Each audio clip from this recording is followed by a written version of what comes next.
Welcome to Bengaluru अखबार और मैं हूं आपके साथ अशफाक अहमद सिद्दीकी। आज इस भारत देश में कई सारे इंटेलेक्चुअल्स और कई सारे एजुकेशनिस्ट, खास तौर पर international celebrities, journalist Rana Ayub जो वाशिंगटन पोस्ट के लिए भी लिखते हैं, उन्होंने एक ट्वीट किया। उसमें लिखा हुआ है कि इस मुल्क में अगर सबसे सस्ता किसी कौम का खून है तो वो खून मुसलमानों का है, क्योंकि जितने अट्रॉसिटीज इस कौम पे हो रहे हैं किसी पर भी अब तक नहीं होंगे। आपने देखा होगा कि आज सुबह दिल्ली में जहांगीरपुरी कुछ दिन पहले जहां पे कुछ दंगा फसाद हुए थे, उसको लेते हुए केंद्र सरकार के कंट्रोल में जो एमसीडी आती है, वो दिल्ली की जो आम आदमी पार्टी की सरकार, उसके साथ मिलकर आज वहां पर एनक्रोचमेंट के नाम पर कई सारे दुकानों को, छोटे छोटे मकानों को आगे से तोड़वा दिया, जिसके कई सारे विजुअल्स भी आज मौसूल हुए। इस बारे में बात करने के लिए आज हमारे साथ एक सोशल एक्टिविस्ट है। कुछ दिन पहले आपने इनको देखा होगा, जिया नोमानी साहब, जिनका नाम कर्नाटका के ऑलमोस्ट सारे न्यूज़पेपर्स में आ गया था कि जो एक नॉन मुस्लिम बंदा जो मुसलमानों के बिजनेस के खिलाफ लिखा था कि थूक के ये फ्रूट बेचते हैं, उनके खिलाफ मुकदमा का। आइए इस बारे में इनसे बात करते हैं। जिया भाई, वेलकम टू बेंगलुरु अखबार। सबसे पहले से आपको ये पूछना चाहता हूँ कि आज जो दिल्ली में जो इंसिडेंट जहांगीरपुरी में हुआ, इसकी टाइमिंग के बारे में क्या कहेंगे? थैंक यू आपका वेलकम करने के लिए, बहुत आपने तारीफ़ करी। देखें, दिल्ली में जो आज हुआ है, that is a blot on our democracy और सुप्रीम कोर्ट का कंटेम्प्ट हुआ है। सुप्रीम कोर्ट के ऑर्डर की धज्जियाँ उड़ाई है किन लोगों ने, जो कि बैठे हैं आज हुकूमत में, वो एमसीडी वाले हों जो बीजेपी के साथ काम करते हैं, या वो आम आदमी पार्टी सरकार के पीडब्ल्यूडी डिपार्टमेंट हो, अरविंद केजरीवाल की सदारत में काम करने वाला हेल्थ डिपार्टमेंट हो, सैनिटेशन डिपार्टमेंट हो। एक सुप्रीम कोर्ट का ऑर्डर आने के बाद वहाँ पे घर तोड़े गए और ये दिखाया गया कि वहाँ के जो लोग हैं, जो मुसलमान थे ज़्यादातर, उनको आम आदमी पार्टी के लीडर राघव चड्ढा ने बोला कि वो बांग्लादेशी हैं और वो रोहिंग्या वाले हैं। एक साजिश के तहत बीजेपी के साथ मिलकर वहाँ पर आम आदमी पार्टी ने घर तोड़वाए। उसके अलावा मैं जानना चाहता हूँ राघव चड्ढा से और दूसरे लोगों से, मैं आपके चैनल के थ्रू मैं लोगों को ये बताना चाह रहा हूँ कि मुसलमानों को बांग्लादेशी और रोहिंग्या बुलाने की साजिश आम आदमी पार्टी कर रही है। वहाँ पर जो लोग रहते हैं वो बांग्ला भाषा बोलने वाले लोग हैं, मिदनापुर के ज़्यादातर के लोग हैं जो वहाँ पर रहते हैं। एंक्रोचमेंट ड्राइव वहाँ पर करवाया गया। दिल्ली में ग्रेटर कैलाश और उसके अगल बगल के एरिया को छोड़ दें, सारे प्रॉपर्टीज एंक्रोच हैं। सर, मैं आपको रोक रहा हूँ। दिल्ली का जो कॉन्स्टिट्यूशनल सेटअप यूनियन टेरिटरी का इस तरह का है कि वहाँ की पुलिस और वहाँ की जो एमसीडी सेंट्रल गवर्नमेंट के अंडर में आती है, जो भाजपा के कंट्रोल में है, आम आदमी पार्टी के कंट्रोल में आते हैं। केजरीवाल ने ट्वीट किया था कि अगर डेमोलिश करना है तो जाके, आम आदमी पार्टी ने ट्वीट किया डेमोलिश करना है तो आप अमित शाह का घर डेमोलिश कर दो। तो वो कह रहे हैं कि इसमें हमारा कुछ रोल है ही नहीं, तो आप आम आदमी पार्टी पे क्यों ब्लेम कर रहे हैं? सबसे पहले मैं आपके दर्शकों को ये बता दूं, नाजरीन को ये बताना चाहूँगा कि जो एंक्रोचमेंट ड्राइव था, अगर आप उसका ऑर्डर पढ़ेंगे, ऑर्डर का पहला लाइन कहता है joint encroachment drive.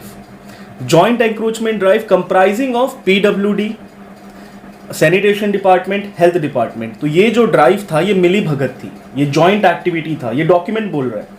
Joint activity के अंदर वो डिपार्टमेंट्स ने हिस्सा लिया, उन डिपार्टमेंट्स ने इक्विपमेंट दिए। इक्विपमेंट यहाँ पर बुलडोज़र बनेगा, उन डिपार्टमेंट ने बुलडोज़र दिए जो कि अरविंद केजरीवाल गवर्नमेंट के अंडर में आते थे। अगर अरविंद केजरीवाल को वाकई लगता है या आम आदमी पार्टी को लगता था कि ये गलत हो रहा है तो उस ड्राइव से हट जाते, वो मना कर देते। जॉइंट एक्टिविटी का तो अगर वो नहीं मानते बातों तो कंटेम्प्ट नहीं होता था उनके लिए। उन्होंने माना तब जाकर कंटेम्प्ट हुआ है, उन्होंने माना है तब जाकर सुप्रीम कोर्ट का कंटेम्प्ट हुआ है। एमसीडी जो काम कर रहा था वो तो इलीगल था। एमसीडी ने ये जो जॉइंट एक्टिविटी करी है वो इन फेस ऑफ इट इलीगल है। आप जब तक उनको नोटिस नहीं देंगे, 10 दिन का, 15 दिन का, जो भी है एक प्रोसेस है, आपने नोटिस नहीं दिया, कोई नोटिस नहीं आया, रातों रात आपने एक नोटिस अपना निकाला डिपार्टमेंट का, एमसीडी का, और बोला कि जॉइंट एक्टिविटी कर रहे हैं पीडब्ल्यूडी के साथ। आपको वहाँ पे जो लोग हैं उनको टाइम देना था कि वो अपना दूसरी जगह पे जाएं। आपको वहाँ पर चेक कराना था किसका एंक्रोचमेंट है, किसका नहीं है। उन्होंने कुछ भी नहीं किया, एक ब्लैंकेट ड्राइव किया जिसमें जो दुकानें आई तोड़ दी गई, और सिर्फ मुसलमानों की नहीं, वहाँ हिंदू भाइयों की भी दुकान तोड़ी गई। मैं आज एबीपी गंगा पर देख रहा था, वहाँ पर मुस्लिम के अलावा हिंदू भाई भी हैं जो वहाँ पर काम करते थे और कह रहे हैं हम 15 साल से काम करते थे, 25-25 साल से। आप बताएं, उनकी भी दुकान तोड़ी गई। तो इसके अंदर जब मैं कहता हूँ आम आदमी पार्टी पूरी जिम्मेदार है, मैं दस्तावेज को लेकर कहता हूँ। जॉइंट एक्टिविटी के अंदर पीडब्ल्यूडी के तहत काम करवाया गया। आम आदमी पार्टी और अरविंद केजरीवाल बैठकर अब हिपोक्रेसी कर रहे हैं, दोगलापन अपना दिखा रहे हैं। वो जो कह रहे हैं अमित शाह का घर टूटना चाहिए, अच्छी बात है, जाइए तोड़िए। आम आदमी पार्टी के घर पर, अरविंद केजरीवाल के घर पर गेट को पॉलिश कर दिया था, पेंट कर दिया था कुछ दिनों पहले कुछ गुंडों ने, तेजस्वी सूर्या की गुंडों ने। पूरा आम आदमी पार्टी रोड पर बैठ गया था, आ गया था रोड पर, पूरा न्यूज़ बना दिया था। एक लीडर आम आदमी पार्टी का दिखाई नहीं दिया एनक्रोचमेंट ड्राइव में, एक लीडर नहीं दिखाई दिया वहां पे रोकने के लिए। ये पीछे से पूरी साजिश के साथ काम कर रहे हैं बीजेपी किसी के साथ। पॉलिटिकल पार्टी का दिखाई नहीं दिया एक्सेप्ट एक सीपीआईएम की लेडी बृंदा करात की आज। अब इसके बाद सब जाएंगे क्योंकि घर टूट चुके हैं, सब दिलासा देने को जाएंगे, लेकिन ये सिवाय बृंदा कराट के दूसरा कोई भी वहां पे गया नहीं। ये सारे के सारे लीडर, पहले तो मैं बृंदा करात को और सीपीआईएमएल के सेक्रेटरी रवि राय को और हसन मुल्ला को, जो फिर बृंदा करात के साथी हैं, उनको मैं सलाम करता हूँ। एक 74 इयर्स की लेडी ने हिम्मत दिखाई जाके वहाँ पे खड़े होने की। बृंदा करात एक सीनियर सिटीजन है, उन्होंने दिखाया कि एक्चुअली एक आदमी भी अगर हिम्मत करे तो क्या हो सकता है। कुछ घर उन्होंने बचा दिए। अगर ये लीडर्स जो अपने आप को ऑपोजिशन लीडर मानते हैं, और मैं कोई गुरेज या शर्म नहीं करूंगा उनका नाम लेने में, वो चाहे राहुल गांधी हो, तेजस्वी यादव हो, अखिलेश यादव हो, असदुद्दीन ओवैसी हो, बदरुद्दीन अजमल हो, वो कोई भी रहने दीजिए।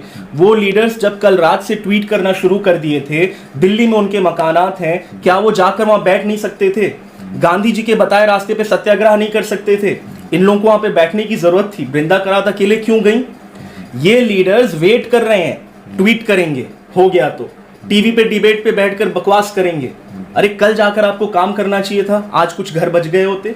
तो ये सारी की सारी जो लीडरशिप है, जो मुसलमानों का वोट लेना चाहती है, वो ये चाहती थी कि मुसलमानों के घर टूटे और उनको लाश बन जाएं, क्योंकि राजनीति लाश पर होती है। आम आदमी पार्टी के नेता है अमान अल्लाह खान, आज उन्होंने एक वीडियो स्टेटमेंट जारी किया है जिसमें उन्होंने अपने आप को सेपरेट कर लिया, अलग दूरी इख्तियार कर ली बीजेपी से कि इसमें इनका कोई रोल है ही नहीं, ऐसा कुछ हो ही नहीं रहा है।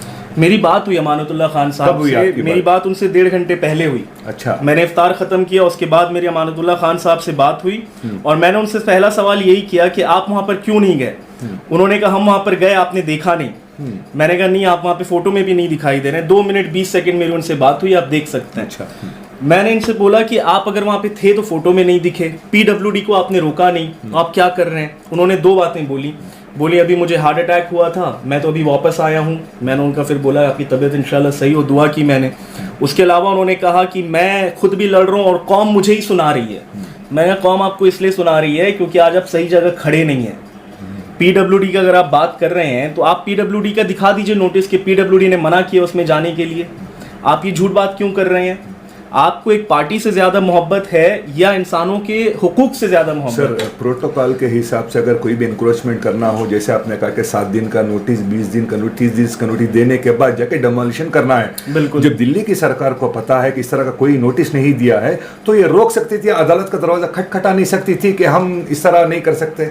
वो कर सकते थे, पर वो इसलिए नहीं किए क्योंकि इनको आधा से ज्यादा वोट आम आदमी पार्टी का उठा के देखिएगा झुग्गियों को बनाने के चक्कर में इन्होंने वोट लिया है। इन्होंने कहा है हम लोग जो झुग्गियां हैं जहां से इनको वोट आते हैं और मैक्सिमम वोट इनको उधर ही से आए हैं, आप वो भी उठा के देख लीजिएगा, रेगुलराइज करेंगे। इनका इलेक्शन का ये मोटिव था, इनका इलेक्शन का ये प्रॉमिस था कि ये जो झुग्गियां हैं जहांगीरपुरी की और दूसरी जहां पर गरीब लोग रहते हैं हम उसको रेगुलराइज करेंगे। उसका मतलब क्या होता है? हम उनको घर बना के देंगे। घर बनाकर छोड़ें, इन्होंने उनके आशियाने और छत भी छीन ली और सामने जाकर बैठे तक नहीं। सर, जितनी इस देश की पॉलिटिकल पार्टियां, उनकी आइडियोलॉजीज कुछ भी हो, लेकिन आम आदमी पार्टी इस आइडियोलॉजी के साथ चलती है कि रोटी कपड़ा और मकान धर्म धर्म, हम उसमें कुछ आते नहीं है। तो आपको क्या लगता है कि ये सिर्फ रोटी कपड़ा मकान पे कॉन्सेंट्रेट, ऐसी चीज़ों में ज़्यादा अपने आप को दूर रखना चाहते हैं? मैं आपके फिर चैनल के माध्यम से सारे मुसलमानों से पूछना चाहूँगा जो आज आम आदमी पार्टी की दरी बिछा रहे हैं और नारे लगा रहे हैं, वो रोटी कपड़ा मकान, जब वो मकान मेरे रहेंगे ही नहीं तो क्या होंगे? बाहर खड़े होकर ताली बजाएंगे उन मकानों के जो हमारे मकान तोड़ दिए जाएंगे। स्कूल बनाने की बात करते हैं, बिल्कुल आप बनाइए स्कूल। उस स्कूल में जब मेरे बच्चे पढ़ने जाएंगे और उनके साथ भेदभाव होगा और हमें मारा काटा जाएगा तो हम उस स्कूल से क्या फायदा उठा पाएंगे? आपको डेवलपमेंट करना है, करिए, साथ में आप सामाजिक न्याय की बात करिए। आप सिर्फ डेवलपमेंट करने की बात करो, सामाजिक न्याय में आप मुसलमानों को दबाने और काटने में लगे हुए हैं, या उन लोगों के साथ आप मिलकर हमें मार काट रहे हैं, तो उस स्कूल का मुझे क्या फायदा? उस अस्पताल का मुझे क्या फायदा? वो घर मुझे मिल पाएंगे क्या? तो वो सारे लोग जो आम आदमी पार्टी में हैं, मुस्लिम्स जो हैं, वो अपने लीडर से सवाल करें। अपने लीडर से सवाल करने के अलावा वो अपनी पार्टी की जो रणनीति है, जो पॉलिसीज हैं, उसके ऊपर सवाल करें। अगर वो नहीं करते हैं तो ये कौम के दीमक हैं जो कौम को खा रहे हैं। सर, अब जो जिस तरह का माहौल से आज हम देख रहे हैं, कुछ वर्षों से जो हर दिन जज्बात के साथ खेला जा रहा है, हमारे दामन के साथ इस तरह से इल्ज़ाम लगाए जा रहे हैं, आपको क्या लगता है ये वक्त आ गया है कि जो इस देश के जो सबसे बड़े उलमाए इकराम हैं उनको मेन स्ट्रीम में आके एक ड्राइविंग सीट पर बैठ के ड्राइव करना चाहिए, तभी जाके कुछ हो सकता है? बिल्कुल, हमारे उलेमा कराम को आज सामने आना चाहिए, क्योंकि पॉलिटिकल लीडरशिप मुसलमानों की फेल हो चुकी है। वो कोई पॉलिटिकल पार्टी रहने दीजिए जो अपने आप को मुसलमानों की पार्टी बोलती हो या जो अपने आप को सेकुलर बोलती हो, हमारी पॉलिटिकल लीडरशिप फेल हो गई है। अब अगर उलेमा इकराम सामने आकर यूनाइट कर कुछ नहीं करेंगे तो जेनोसाइड के अंदर हमारे मुसलमानों को, हम डोर स्टेप पर खड़े हैं और उस जेनोसाइड का जिम्मेदार सिर्फ बीजेपी नहीं होगी, वो लोग भी उसके जिम्मेदार होंगे जो आज खामोश हैं, वो लोग भी जिम्मेदार होंगे जो पोजीशंस में बैठे हैं और उनकी आवाज़ से कुछ हो सकता है पर वो अपनी आवाज़ नहीं उठा रहे हैं, उसमें वो सारे लोग जिम्मेदार होंगे जब हमारी जेनोसाइड यहाँ पर होगी। तो कल सुबह कर्नाटका में अरविंद केजरीवाल यहाँ पर आ रहे हैं, कर्नाटका के लोगों के ख्वाब देने वाले हैं कि मज़हब की राजनीति से हटकर डेवलपमेंट की राजनीति, आपके बच्चों की तालीम, आपके फ्री बिजली हम कर देंगे, इस तरह की जो चीज़ें लेके आ रहे हैं, कर्नाटका के लोग क्या उम्मीद कर सकते, कितना ट्रस्ट कर सकते हैं? 100 साल पहले जब आज़ादी की लड़ाई चल रही थी तो हिंदू महासभा वाले भी यही लॉलीपॉप दे रहे थे, हिंदुओं को कह रहे थे कि आप ये सब छोड़ दीजिए, हम हिंदुओं को इकट्ठा होना है, आज़ादी तो हमें मिल ही जाएगी, हम लोगों को मजबूत बनना है, आप अंग्रेज़ों से मत लड़िए, आप फाशिस्ट ताकतों से मत लड़िए। आज ये जो आरएसएस का छोटा रिचार्ज अरविंद केजरीवाल है वो सेक्युलर लोगों को वही बात कह रहा है। मैं आपको रोक रहा हूँ, ये मैंने हमेशा कई जगह सुना, आप ऐसा कहते क्यों हैं कि अरविंद केजरीवाल आरएसएस का छोटा रिचार्ज हैं, हालांकि उनका कहीं हमें कोई एविडेंस ऐसा प्रूव नज़र नहीं आया है कि वो अब बीजेपी से मिले हुए हैं, आरएसएस से मिले हुए हैं। इंडिविजुअल कुछ भी हो सकता है, हर इंसान की अपनी अपनी पसंद हो सकती है, लेकिन एज एन ऑर्गेनाइजेशन आम आदमी पार्टी आप ऐसे कहते क्यों हैं? मैं आपको इल्जाम है उस बात का भी मैं जवाब देता हूं, पर मैं हिंदू महासभा वाली बात को कंप्लीट कर लूं प्लीज। आज अरविंद केजरीवाल वही राजनीति कर रहे हैं। जब फाशिस्ट ताकतों से लड़ने की बात आ रही है तो वो हमारे सेक्युलर बच्चों को, जिनके अंदर जज्बा है कौम का या मुल्क का, उनको गुमराह कर रहे हैं, कह रहे हैं आप अस्पतालों पे लड़ो, इस पर लड़ो, उस पर लड़ो। फाशिस्ट ताकतों से जब तक आप नहीं लड़ोगे हमारा देश नहीं बचेगा। रही बात आपकी, मैं उनको छोटा रिचार्ज क्यों बुलाता हूँ आरएसएस का, उनकी सारी की सारी जो नीतियां हैं वैसी ही रहीं।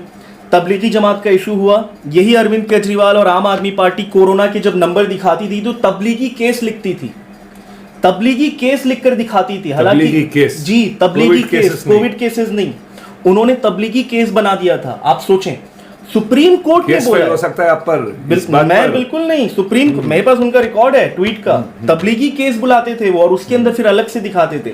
सुप्रीम कोर्ट ने बोला वो गलत है, आप ऐसा मत करिए, उनको हटाना पड़ा। बाद में जब उनकी बहुत सारे लोग मुखालफत की, उन्होंने हटा दिया। नॉर्थ ईस्ट दिल्ली में राइट्स हुए, नॉर्थ ईस्ट दिल्ली के राइट्स में ये चुप बैठे हुए थे, इन्होंने मुंह तक नहीं खोला। इनके खुद के कॉरपोरेटर जो हैं वो अभी जेल में थे, उनको बेल मिला है शायद, इन्होंने अपने कॉरपोरेटर से पल्ला झाड़ दिया। उस राइट्स के अंदर भी इन्होंने क्या बोला, इन्होंने ये नहीं बोला कि जिन लोगों ने राइट किया उनकी गलती है, उन्होंने कहा जिन लोगों ने वहाँ पे धरना पर बैठे उनकी गलती है।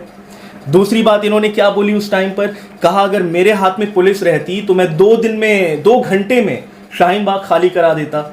अब आप बताइए, पुलिस रहती तो शाहीन बाग कैसे खाली कराते 2 घंटे में? फूल दे के खाली कराते क्या, या लाठी मार के खाली कराते? क्या शाहीन बाग में जो लोग बैठे थे गलत बैठे थे? क्या उनका हक नहीं है अपनी सिटीजनशिप के लिए लड़ने का? तो आखिर अरविंद केजरीवाल 2 घंटे में क्या साबित करना चाह रहे थे? रही बात आरएसएस के साथ उनका डायरेक्ट या इनडायरेक्ट लिंक होने की, पूरा का पूरा India against corruption movement RSS का मूवमेंट था। वहां पर जाकर बीजेपी वाले बैठते थे, वहां पर जाकर एबीपी वाले बैठते थे। आप जाकर इतिहास निकालिए इंडिया अगेंस्ट करप्शन मूवमेंट का। जिस दिन वहां पर सेक्युलर लोगों में, जैसे स्वामी अग्निवेश जी थे जिनका इंतकाल हो गया, उन्होंने जब बीजेपी की बुराई कर दी, भीड़ हल्की हो गई, वहां से एबीपी वाले भाग गए, बीजेपी वालों ने अपना बंदे भेजना छोड़ दिए।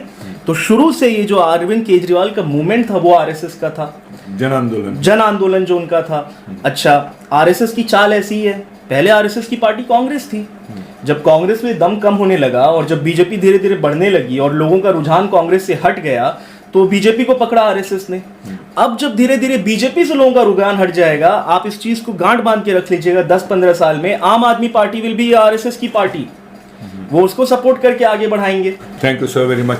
तो ये थे एक्टिविस्ट हमारे साथ जिया नोमानी साहब, जिनकी दो इंपॉर्टेंट पॉइंटों को आपको जरूर नोट करना चाहिए। सबसे पहले इन्होंने ये कहा कि ये जो ऑपरेशन जो जहांगीरपुरी में जो डेमोलिशन का हुआ है, ये ज्वाइंट ऑपरेशन है जो ऑर्डर में लिखा गया है। ये नंबर 1 पॉइंट है, क्योंकि PWD sanitisation health department Delhi सरकार के अंडर में आती है। और दूसरी सबसे इंपॉर्टेंट, जब सुप्रीम कोर्ट से स्टे रिलीज हो गया, अगर दिल्ली की सरकार चाहती, अगर विल पावर लेती, तो फौरन कई सारे दुकानों, कई सारे दिलों को उजड़ने से रोक सकती थी।